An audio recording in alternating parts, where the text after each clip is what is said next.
Madam ಮೊನ್ನೆ incident ನಡೆದಿದೆ ಭಾನುವಾರ, ಎಲ್ಲ ಮಾಧ್ಯಮದಲ್ಲೂ ಕೂಡ ಪ್ರಸಾರ ಆಗ್ತಿದೆ. ಹೌದು. ನಿಮ್ಮ ಮಾತು ಸರಿ ಇಲ್ಲ ಅನ್ನೋದು ಕೂಡ ಪ್ರಸಾರ ಆಗ್ತಿದೆ. ಏನು ಮೇಡಮ್ ಅದ್ರ ತೊಂದರೆ ಏನಾಗಿತ್ತು? ಸರ್, ಇಲ್ಲ ಸಲ್ಲದನ್ನ ಮಾತಾಡೋದ್ರಿಂದ ಇಲ್ಲಿ ಏನು ಯೂಸ್ ಇಲ್ಲ ಸರ್. ನನಗೆ ಹಕ್ಕಿದೆ, ನನ್ನ ಮಕ್ಕಳನ್ನ ಇಲ್ಲಿ ಎಜುಕೇಷನ್ ಕೊಡಿಸ್ತಾ ಇದ್ದೀನಿ, ನಾನು ಇಲ್ಲಿ ಸೇರಿಸಿದ್ದೀನಿ, ನನಗೆ ಹಕ್ಕಿದೆ. ನನ್ನ ಮಕ್ಕಳಿಗೆ ಆಗಿರೋ ಅನ್ಯಾಯದ ವಿರುದ್ಧ ನಾನು ಮಾತಾಡಿರೋದು. ಇಲ್ಲದೇ ಇರೋ ಸಲ್ಲದನ್ನ ಹೇಳೋದ್ರಿಂದ ಇಲ್ಲಿ ನಮಗೆ ಏನೂ ಸಿಕ್ಕಲ್ಲ. ನಾವು ಪೇರೆಂಟ್ಸ್ಗಳು ನಮ್ಮ ಮಕ್ಕಳು ಚೆನ್ನಾಗಿರಲಿ, ನನ್ನ ಮಕ್ಕಳು ಚೆನ್ನಾಗಿ ಓದಲಿ ಬರೀಲಿ ಅಂತ ತಂದು ಇಲ್ಲಿ ಸೇರಿಸಿರ್ತೀವಿ. ಅವರು ಅದನ್ನು ಅವ್ರ ಕರ್ತವ್ಯ ಏನಿದೆ ಅದನ್ನು ಮಾಡಬೇಕು. ಸೇರಿಸೋದ್ರಿಂದ ಇಷ್ಟು ದಿವಸ ಆಯಿತು ಅಷ್ಟು ದಿವಸ ಆಯಿತು. ನನ್ನ ಮಕ್ಕಳನ್ನ ನಾನು ಪ್ರತಿ ವಾರನೂ ನಾನು ಬಂದಿದ್ದೀನಿ ನೋಡೋಕ್ಕೆ. ನಾನು ಸುಳ್ಳು ಹೇಳಿದ್ರೆ ವಾಚ್ಮೆನ್ನ ಕೇಳಿ ಕ್ಯಾಮ್ರಾ ಚೆಕ್ ಮಾಡಿಸ್ಲಿ. ಇಲ್ಲಿ ಶೋಕಿ ಮಾಡೋಕ್ಕೆ ಬರಲ್ಲ ಸರ್. ಅವ್ರು ಯಾರೋ ಹೇಳ್ತಾರೆ, ನೆಲಮಂಗಲದ ಅಧ್ಯಕ್ಷರು ಹೇಳ್ತಾ ಇದ್ದಾರೆ ಶೋಕಿ ಮಾಡೋಕ್ಕೆ ಬರ್ತಾರೆ, ಇಲ್ಲಿ ಜೀನ್ಸ್ ಹಾಕೊಂಡು ಬರ್ತಾರೆ ಅಂತಂದ್ಮೇಲೆ ಅದು ನಮ್ಮದು ವೈಯಕ್ತಿಕವಾಗಿ ನಾವು ಹಾಕೊಂಡು ಬರೋದು ಅಲ್ವಾ ಸರ್.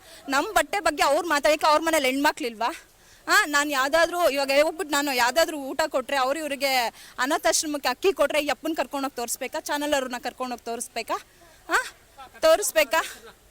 ಇಲ್ಲ, ಸುಮ್ಮನೆ ಇರು ಅಲ್ಲ ಸರ್, ತೋರಿಸ್ಬೇಕಾ ಹೇಳಿ?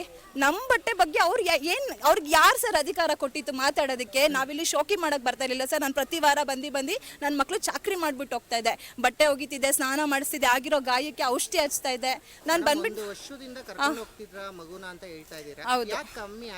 ಆಗಿಲ್ಲ ಸರ್. ನಾನು ಮನೆ ಕರ್ಕೊಂಡು ಹೋಗ್ತೀನಿ, ಎಲ್ಲ ಹುಷಾರ್ ಕೇಳಿ, ಬುದ್ಧಿಯವ್ರನ್ನೇ ಕೇಳಿ, 8 ಸಲ ಮನೆ ಕರ್ಕೊಂಡು ಹೋಗಿದ್ದೀನಿ. ಆಗಿರೋ ಗಾಯನ ಹುಷಾರು ಮಾಡ್ತೀನಿ, ತಿರ್ಗಾ ಅವ್ನ ಬಟ್ಟೆಗಳೆಲ್ಲ ಟ್ರಂಕ್ ಸಮೇತ ತೊಗೊಂಡು ಹೋಗ್ತೀನಿ, ಎಲ್ಲ ಒಗಿತೀನಿ, ತಗೊಂಬಂದು ಸೇರಿಸ್ತೀನಿ. ತಿರ್ಗಾ ಮಾರನೇ ದಿವಸ ಅದೇ. ಇವಾಗ ಓದೋ ಮಕ್ಕಳನ್ನ ಎಷ್ಟಂತ ಮನೆ ಕರ್ಕೊಂಡು ಹೋಗೋಕ್ಕಾಗುತ್ತೆ ಸರ್? ಎಷ್ಟಂತ ಅವ್ರಿಗೆ ಎಜುಕೇಷನ್ಗೆ ಅಂತ ಸೇರಿಸಿದ್ದೀವಿ. ಮನೆ ಕರ್ಕೊಂಡೋಗಿ ಇರ್ಸ್ಕೊಳಕ್ಕಾಗುತ್ತಾ? ನಾನು ಇರ್ಸ್ಕೊಳಕ್ಕಾಗುತ್ತಾ ಓದೋ ಮಕ್ಕಳನ್ನ? ಈಗಲೂ ಮನೆಗೆ ಕರ್ಕೊಂಡು ಹೋಗಿದ್ದೀನಿ ನಾನು ನನ್ನ ಮಕ್ಕಳನ್ನ. ಓದೋ ಮಕ್ಕಳನ್ನ ಅವ್ರಿಗೆ ಎಕ್ಸಾಮ್ ನಡೀತಿದೆ, ಮನೆಗೆ ಕರ್ಕೊಂಡು ಹೋಗ್ತಾ ಇದ್ದೀನಿ. ನನ್ನ ಮಗನಿಗೆ ಮೈ ತುಂಬ ಗಾಯ ಆಗಿದೆ, ಮೈ ತುಂಬ ಅಲರ್ಜಿ ಆಗಿದೆ. ನಾನು ಕೊಡಿಸ್ತಾ ಇದ್ದೀನಿ ಟ್ರೀಟ್ಮೆಂಟು. ಅಟ್ಲೀಸ್ಟ್ ಇವ್ರಿಗೆ ಟ್ರೀಟ್ಮೆಂಟ್ ಕೊಡ್ಸೋಕ್ಕಾಗಿಲ್ಲ ಅಂದರೆ ನಮಗೆ ಇನ್ಫಾರ್ಮ್ ಮಾಡಬೇಕು. ಆಗ್ತಾ ಇಲ್ಲ, ಕೊಡಿಸಿ ಬನ್ನಿ ಮಾಡಿ ಅಂತ ನಾವು ಪೇರೆಂಟ್ಸಾಗಿ ನಾವು ಕೊಡಲ್ವಾ ಸರ್? ನಮ್ಮ ಮಕ್ಕಳಿಗೆ 1000 ರೂಪಾಯಿ ಕೊಟ್ಟು ಎಜುಕೇಷನ್ ಕೊಡಿಸ್ತಾ ಇರೋದು. ಅವ್ರು ಹೇಳ್ತಾರೆ, ಯಾರೋ ಅಧಿಕಾರಿ ಬಂದ್ಬಿಟ್ಟು ಸಾಕಾಗಿ ಯೋಗ್ಯತೆ ಇಲ್ಲ ಅಂತ ಕೇಳ್ತಾರಲ್ಲ, ನಾವು ಪೇರೆಂಟ್ಸ್ಗಳಿಗೆ ಸಾಕಾಗಿ ಯೋಗ್ಯತೆ ಇಲ್ಲದೆ ಇಂಗ್ಲೀಷ್ ಮೀಡಿಯಮ್ಗೆ ಹಾಕಿದ್ದೀವ ಸರ್? ಹಾಕಿದ್ದೀವ ಇಂಗ್ಲೀಷ್ ಮೀಡಿಯಮ್ಗೆ ಹೇಳಿ? ನಮಗೂ ಯೋಗ್ಯತೆ ಇದೆ ಸರ್. ನಾವು ಕಷ್ಟಪಡ್ತಾ ಇರ್ತೀವಿ, ನಮ್ಮ ಮಕ್ಕಳು ಚೆನ್ನಾಗಿ ಓದಲಿ ಬರೀಲಿ, ವಿದ್ಯಾವಂತರಾಗಲಿ, ಸಂಸ್ಕಾರವಂತರಾಗಲಿ ಅಂದ್ಬಿಟ್ಟು ಮಠಕ್ಕೆ ತಂದು ಸೇರಿಸಿರ್ತೀವಿ. ಸುಮ್ಮನೆ ತಂದು ಸೇರಿಸಿಲ್ಲ. ನಾವು ನಮ್ಮ ಮಕ್ಕಳ ಬಗ್ಗೆ ಕನಸುಗಳನ್ನ ಕಟ್ಕೊಂಡಿರ್ತೀವಿ. ನಮ್ಮ ಮಕ್ಕಳು ಚೆನ್ನಾಗಿ ಓದಲಿ ಬರೀಲಿ, ದೊಡ್ಡ ಅಧಿಕಾರಿಗಳಾಗಲಿ, ಲಾಯರ್ ಆಗಲಿ. ಸರ್, ನಮ್ಮ ಮಠದಲ್ಲಿ ಶಿವಕುಮಾರ ಸ್ವಾಮೀಜಿ ಮಠದಲ್ಲಿ ಎಷ್ಟು ಜನ ಅಧಿಕಾರಿಗಳಾಗಿಲ್ಲ, ಓದಿಲ್ವಾ ಬರ್ದಿಲ್ವಾ? ಇಂಜಿನಿಯರು ಸರ್. ಎಜುಕೇಷನ್ ಬಗ್ಗೆ ನಾನೇನು ಮಾತಾಡಿಲ್ಲ ಸರ್. ನನ್ನ ಮಗ ಇಂಪ್ರೂವ್ಮೆಂಟ್ ಆಗಿದ್ದಾರೆ ಸರ್. ನಾನು ಇವತ್ತು ಅಲ್ಲಿ ಬರ್ದಿದ್ದೀನಿ, ಗುಡ್ ಅಂತಾನೆ ಬರ್ದಿದ್ದೀನಿ, ಇಂಪ್ರೂವ್ಮೆಂಟ್ ಆಗಿದ್ದಾರೆ. ಎಜುಕೇಷನ್ ಬಗ್ಗೆ ನಾನೇನು ಮಾತಾಡಿಲ್ಲ. ಹಾಸ್ಟೆಲಲ್ಲಿ ನೀಟ್ನೆಸ್ ಇಲ್ಲ, ಎಷ್ಟು ಜನ ಕೆಲಸದವ್ರನ್ನ ಇಟ್ಟಿದ್ದಾರೆ ಕೇಳಿ. ಯಾವ ಥರ ಅಂದರೆ ವಾಸನೆ ಸರ್. ಅಲ್ಲ ಸರ್, ಬಾತ್ರೂಮ್ ವಾಸನೆ ಬರ್ತಾ ಇದೆ, ಮಕ್ಕಳು ಮಲ್ಕೊಳ್ಳೋ ಕೋಣೆ ವಾಸನೆ ಬರ್ತಿದೆ. ನಾನೇ ನೋಡಿದ್ದೀನಿ, ಅದು ವಿಡಿಯೋ ನನ್ನ ಹತ್ರ ಇದೆ, ಬೇಕಾದ್ರೆ ನಾನು ನೋಡ್ತೀನಿ ಸರ್, ಕೇಳ್ತೀನಿ, ನಿಮ್ಗೆ ತೋರಿಸ್ತೀನಿ ಬೇಕಂದ್ರೆ. ಇರೋ ವಿಚಾರನ ಕೇಳಿರೋದು ಸರ್. ನಾನು ಇಲ್ದಿರೋದು ಏನೂ ಕೇಳಿಲ್ಲ. ನನ್ನ ಮಕ್ಕಳಿಗೆ ಏನೇನು ಆಗ್ತಿದೆ ನಾನು ಪ್ರತಿ ವಾರ ಬಂದು ನಾನು ನೋಡಿದಾಗಲೇ ಇಲ್ಲಿ ಏನೇನು ನಡೀತಿದೆ ಅನ್ನೋದನ್ನ ನಾನು ನೋಡಿದಾಗಲೇ ಸರ್ ನಾನು ಕೇಳಿತ್ತು. ನನಗೆ ಕೇಳೋಕ್ಕೆ ರೈಟ್ಸ್ ಇದೆ, ನನ್ನ ಮಕ್ಕಳನ್ನ ಇಲ್ಲಿ ಹಾಕಿದ್ದೀನಿ, ಅದಕ್ಕೋಸ್ಕರನೇ ಕೇಳಿದ್ದೀನಿ. ಇನ್ನು ಏನೋ ನಮಗೆ ಸಾಕಾಗ್ತಿಲ್ಲ, ನಮಗೆ ಯೋಗ್ಯತೆ ಇಲ್ಲ ಅಂತ ಬಂದು ಇಲ್ಲಿ ಸೇರಿಸಿಲ್ಲ ಸರ್. ನಮ್ಮ ಮಕ್ಕಳು ಚೆನ್ನಾಗಿ ಓದಲಿ, ನಮ್ಮ ಮಕ್ಕಳದು ನಾವು ಕನಸುಗಳನ್ನ ಕಟ್ಕೊಂಡಿರ್ತೀವಿ. 4 ಜನದ ಥರ ನನ್ನ ಮಕ್ಕಳು ಚೆನ್ನಾಗಿ ಓದಲಿ, ಇಲ್ಲಿ ದನ ಕರು ಮೇಯಿಸ್ಲಿ. ಸರ್, ಆ ಬುದ್ಧಿಯವ್ರ ಹತ್ರ ಮಾತಾಡಿದ್ದೀನಿ ಸರ್. ಬಂದಿದ ತಕ್ಷಣ ಫಸ್ಟ್ ಬುದ್ಧಿಯವ್ರ ಹತ್ರನೇ ಹೋದೆ, ಅದು ವಿಡಿಯೋ ಇದೆ ಸರ್. ಈ ಥರ ಎಲ್ಲ ಆಗ್ತಿದೆಯಲ್ಲ ನೋಡಿ ಸರ್, ಈ ಥರ ಇನ್ಫಾರ್ಮ್ ಮಾಡಬೇಕಲ್ವಾ, ಹಂಗೆ ಅಂತ ನಾನು ಮಾತಾಡಿದ್ದೀನಿ. ಇಲ್ಲ ಅಮ್ಮ, ನಿಮ್ಮ ಮಗುನ ನೀವು ಕರ್ಕೊಂಡೋಗಿ ಸರ್. ನಮ್ಮ ಮಗುಗೆ ಈ ಥರ ಆಗಿದೆ ಅಂತಂದಿದ್ದಕ್ಕೆ, ನಿಮ್ಮ ಮಗುಗೆ ಅಲ್ಲಮ್ಮ ಎಲ್ಲರಿಗೂ ಆಗಿದೆ, ಕಳಿಸ್ತಾ ಇದೀವಿ, ಕರ್ಕೊಂಡೋಗಿ ಅಂತ. ಅಲ್ಲ ಸರ್, ಇವಾಗ ಎಕ್ಸಾಮ್ ಹತ್ರ ಬಂದಿದೆ, ಯಾವಾಗಲೂ ಮನೆ ಕರ್ಕೊಂಡು ಹೋಗೋಕ್ಕಾಗುತ್ತಾ? ಪ್ರತಿ ವಾರ ಬಂದಾಗಲೂ ನಾನು ಆಯಿಲ್ಮೆಂಟ್ ಹಚ್ಚಿಕ್ಲಿ ಇದು ಮಾಡಿಬಿಟ್ಟು ಹೋಗ್ತಾ ಇದ್ದೀನಿ. 1 ವಾರ ಬಂದಿಲ್ಲ ಸರ್. 1 ವಾರಕ್ಕೆ ಈ ಥರ ಆಗಿದೆ ನನ್ನ ಮಗುಗೆ. ನೈಟೆಲ್ಲ ನಿದ್ದೆ ಮಾಡಿಲ್ಲ ಸರ್, ಅವನು ನಿದ್ದೆ ಮಾಡಿಲ್ಲ.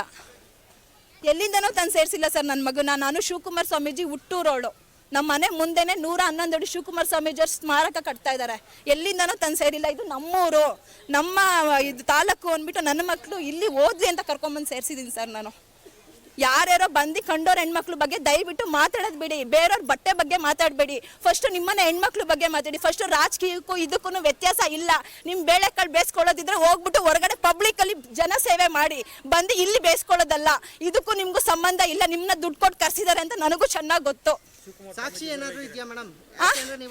ಅಲ್ಲ ಸರ್, ಬಿಜೆಪಿ ನೆಲಮಂಗಲ ತಾಲೂಕು ಅಧ್ಯಕ್ಷರು ಜಗದೀಶ್ ಚೌಧರಿ ಮೇಲೆ ನೀವು ಆರೋಪ ಹೌದು ಸರ್, ಮಾಡ್ತಾ ಇದ್ದೀನಿ. ದುಡ್ಡು ಕೊಟ್ಟು ಜಗದೀಶ್ ಚೌಧರಿ ಅವ್ರನ್ನ ಕಸಿದ್ದಾರೆ ಅಂತ ಹೌದು. ಹೇಳ್ತಾ ಇದ್ದೀರಾ. ಹೌದು. ಅದಕ್ಕೆ ನಿಮ್ಮಲ್ಲಿ ಏನಾದ್ರು ಸಾಕ್ಷಿ ಇದೆಯಾ? ಹಾ ಸರ್, ಸಾಕ್ಷಿ ಹೇಳ್ತೀನಿ. ಅವರು ನನಗೆ ಹೇಳ್ತಾ ಇದ್ರೆ ಇಲ್ಲಿರೋ ಪ್ರತಿ ಮಕ್ಕಳಿಗೆ 500 ರೂಪಾಯಿ ಕೊಟ್ಬಿಟ್ಟು ನಾನು ವಿರುದ್ಧವಾಗಿ ಮಾತಾಡ್ತೀನಿ ಅಂತ ಹೇಳ್ತಿದಾರಲ್ಲ, ಅವರು ಫಸ್ಟ್ ನನ್ನ ಬಗ್ಗೆ ಆರೋಪ ಮಾಡಿದ್ದಾರೆ. ಸೊ ಅದಕ್ಕೆ ಸಾಕ್ಷಿ ತೋರಿಸ್ಲಿ.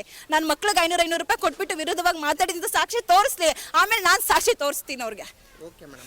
ನಾವ್ ಹಾಕೊಳ್ಳೋ ಇನ್ನೊಂದು ಮಕ್ಕಳು ಆರೋಪ ಮಾಡಿದ್ದಾರೆ, ಆಂಟಿ ಬಂದು ಈಚೆ ಕರ್ಕೊಂಡೋದ್ರು 500 ರೂಪಾಯಿ ದುಡ್ಡು ಕೊಡ್ತೀನಿ ಅಂತ ಹೇಳಿದ್ರು ಅಂತ. ಅದ್ರ ಬಗ್ಗೆ ಏನಾದ್ರು ಕ್ಲಾರಿಟಿ? ಅಲ್ಲ ಸರ್, ಕರ್ಸಿ ಸರ್. ನಾನು ಯಾವ ಮಕ್ಳಿಗೆ ಕೇಳಿದೀನಿ ಕರ್ಸಿ.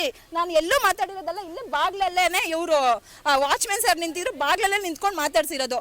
ಒಳಗಡೆ ಹೋಗ್ಬಿಟ್ಟು ಮಗು ಅಲ್ಲಿ ನಿಂತ್ಕೊಂಡಿದ್ದೆ, ಆ ಮಗು ಹತ್ರ ಮಾತಾಡಿರೋದು ಸರ್. ಮಕ್ಳಿಗೆ ದುಡ್ಡು ಕೊಟ್ಬಿಟ್ಟು ಮಾತಾಡು ಅಂತ ಹೇಳೋ ಚೀಪ್ ಕ್ಯಾರೆಕ್ಟರ್ ನಮ್ದಲ್ಲ ಸರ್. ನಮ್ಮ ಮಕ್ಳನ್ನ ಇಲ್ಲಿ ಓದಕ್ ಬಿಟ್ಟಿದೀವಿ. ನಮ್ಮ ಮಕ್ಳು ಒಳ್ಳೆ ವಿದ್ಯಾಭ್ಯಾಸ ಸಿಗ್ಲಿ ಅಂತ ಬಿಟ್ಟಿದೀವಿ. ಏನೋ ಒಂದು ಇನ್ನೊಂದಕ್ಕೆ ಮತ್ತೊಂದಕ್ಕೆ ನಾವು ಆಗ್ಲಿ ಅಂತ ಬಿಟ್ಟಿಲ್ಲ. ನಿಮ್ಮ ಪ್ರಕಾರ ಬಿಜೆಪಿ ತಾಲೂಕು ಅಧ್ಯಕ್ಷರು ದುಡ್ಡು ತಗೊಂಡು ಮಠದ ಬಗ್ಗೆ ಮಾತಾಡಿ? ಹೌದು, ಮಾತಾಡಿದ್ದಾರೆ. ಅವ್ರದ್ದೇನೇ ಬೇಯಿಸ್ಕೊಳ್ಳೋದಿದ್ದು ಪಬ್ಲಿಕ್ ಅಲ್ಲಿ ಹೋಗಿ ಮಾಡ್ಲಿ ಸರ್. ರಾಜಕೀಯಕ್ಕೂ ಮಟ್ಟಕ್ಕೂ ಸಂಬಂಧ ಇಲ್ಲ. ಮಾಡೋದಿದ್ರೆ ಅವ್ರ ಪ್ರೀತಿ ವಿಶ್ವಾಸ ಮಕ್ಳಿಗೆ ಮಾಡ್ಬೇಕು ಅನ್ನೋದಿದ್ರೆ ಮಾಡ್ರಿ. ಯಾರು ಬೇಡ ಅಂದಿತ್ತು? ನೀವು ನಾನು ಸ್ವಂತ ಖರ್ಚಿನಿಂದ ತಗೊಂಬಂದು ಮಕ್ಳನ್ನ ತೋರಿಸ್ತಾ ಇದ್ದೀನಿ, ಮಕ್ಳನ್ನ ನೋಡ್ತಾ ಇದ್ದೀನಿ ಅನ್ನೋದಿದ್ರೆ ಯಾರ್ರಿ ಬೇಡ ಅಂದಿತ್ತು? ಸರ್, ಭಿಕ್ಷೆ ಬೇಡಿ ನಮ್ಮ ಮಕ್ಳನ್ನ ಭಿಕ್ಷೆ ಬೇಡಿ ಸಾಕಕ್ಕೆ ಅವ್ರು ಯಾರು ಸರ್? ನಮ್ಮ ಮಕ್ಳನ್ನ ಭಿಕ್ಷೆ ಬೇಡಿ ಸಾಕಕ್ಕೆ ನಾವೇನು ಬಿಟ್ಟು ಓದಿಸ್ತಾ ಇದೀವ? ಇಲ್ಲಿ 1000 ರೂಪಾಯಿ ಕಟ್ಟಿಲ್ವಾ ನಮ್ಮ ಮಕ್ಳಿಗೆ? ಅವ್ರು ಏಂತಕ್ಕೆ ಸರ್ ಹತ್ರ ಮಾತಾಡ್ಬೇಕು?